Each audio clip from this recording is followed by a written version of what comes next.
हाथी हमले के पीड़ितों के परिवारों से मुलाकात के बाद कांग्रेस सांसद प्रियंका गांधी वाड्रा ने कहा, पहले मैं जहां गई थी वहां मैंने एक खाई देखी जो बहुत बुरी स्थिति में है और स्थानीय लोगों को इस पर भरोसा नहीं है क्योंकि उन्हें लगता है कि इसकी मरम्मत और खुदाई के बाद भी इसका रखरखाव नहीं किया जाएगा। In the last place I went to, we looked at the trench. It's in very bad condition, and the local people don't have faith in it because they feel that it will not be maintained. Even if it's repaired and dug, it will not be maintained. So I have discussed alternatives with them and suggested some things. Let us see, we will all work on it together. It's very important for people here to feel safe and to have the basic facilities.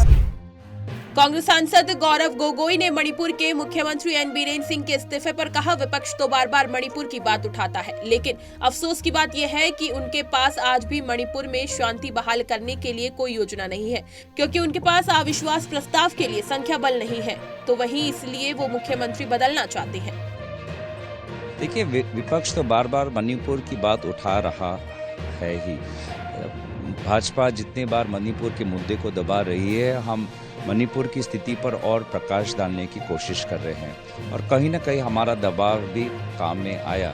लेकिन अफसोस की बात यह है कि भाजपा के पास आज भी मणिपुर में शांति लाने का कोई भी योजना उनके पास नहीं। ये सिर्फ मुख्यमंत्रियों का म्यूजिकल चेस खेल रहे हैं क्योंकि उनके पास अविश्वास प्रस्ताव के लिए संख्या नहीं थी तो मुख्यमंत्री वो बदलना चाहते हैं। लेकिन हमारी वास्तविक ख्वाहिश ये है कि मणिपुर में अमन और शांति आए ताकि विकास हो। लेकिन आज भी प्रधानमंत्री मोदी जी इस बात पे हस्तक्षेप नहीं करते, विदेश भ्रमण पे जाते हैं और जिस प्रकार से लोगों से मिलना चाहिए वो उनके पास यूट्यूबर इन्फ्लुएंसर्स जो गंदी गंदी जोक करते हैं उनके साथ मिलने के लिए समय है, लेकिन मणिपुर के लोग समाज मणिपुर के युवाओं के साथ मिलने के लिए कोई समय नहीं। ये बहुत अफसोस। इटावा डीएम अवनीश राय ने बताया, सुबह 4 बजे के आसपास राष्ट्रीय राजमार्ग पर एक दुर्घटना हुई जिसमें एक बस श्रद्धालुओं को लेकर महाकुंभ यानी प्रयागराज से नोएडा जनपद जा रही थी। ट्रक में टक्कर हो जाने के कारण 2 श्रद्धालुओं की मौत हो गई। शेष लोग जिला अस्पताल में हैं, 2 लोग गंभीर रूप से घायल हैं। जी, आज सुबह 4 बजे के आसपास में यहाँ नेशनल हाईवे पर एक एक्सीडेंट हुआ जिसमें एक बस में से श्रद्धालु महाकुंभ से वापस अपने घर जा रहे थे, नोएडा जनपद जा रहे थे। उसके ट्रक में लड़ जाने के कारण 2 श्रद्धालुओं की मृत्यु हुई है। शेष अभी लोग जो हैं हमारे पास यहाँ जिला अस्पताल में हैं और 2 लोग थोड़ा सा क्रिटिकली इंजर्ड होने के कारण सैफई मेडिकल कॉलेज में जहाँ हम लोग जाके उनका भी हालचाल ले रहे हैं। यहाँ जो हमारे पेशेंट्स हैं ये सभी मोस्टली अभी स्टेबल हैं। इनका सीटी स्कैन इत्यादि भी कराया जा रहा है रूल आउट करने के लिए कि कोई हेड इंजरी ना हो। इनमें से सभी लोगों के परिवारजनों को, इनके सगे संबंधियों को सूचित कर दिया गया है। कुछ के अटेंडेंट्स यहाँ आ भी गए हैं, तो हमारा पूरा प्रयास है कि इन लोगों को ठीक करने के बाद यहाँ से डिस्चार्ज किया जाए और किसी प्रकार की कोई और असुविधा नहीं हो। ज्यादातर श्रद्धालु कहाँ से थे?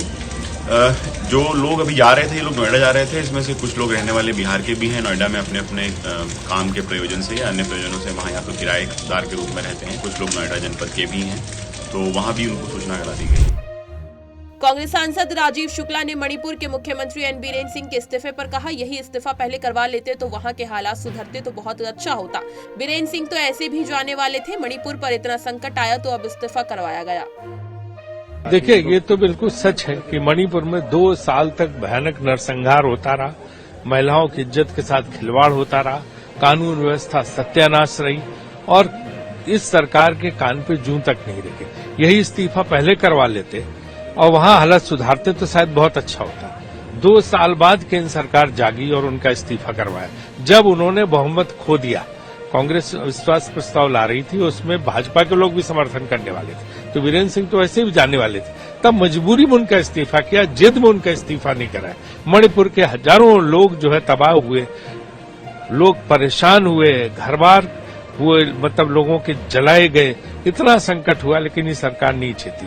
अब इस्तीफा कराया, अब स्थिति सुधारे, देखें क्या करते हैं। उत्तराखंड के मुख्यमंत्री पुष्कर सिंह धामी ने कहा, बहुत अच्छा आयोजन है और करोड़ों लोग आ रहे हैं, अच्छी व्यवस्थाएं हैं और देश भर से लोग यहाँ अच्छा अनुभव लेकर जा रहे हैं। बहुत अच्छा आयोजन है और करोड़ों लोग आ रहे हैं, अच्छी व्यवस्थाएं हैं और देश भर के लोग आ रहे हैं, एक अच्छा अनुभव लेकर यहाँ से जा रहे हैं। मैं उत्तर प्रदेश के मुख्यमंत्री आदरणीय योगी आदित्यनाथ जी को, पूरी सरकार को कुंभ के इस महाकुंभ के इस आयोजन के लिए सभी व्यवस्थाएं अच्छी हैं, उसके लिए मैं उनको बहुत धन्यवाद करता हूं कि अच्छी व्यवस्था हुई, हम सब लोग भी आ रहे हैं और करोड़ों करोड़ों लोग आस्था की इस संगम में आके डुबकी लगा रहे हैं।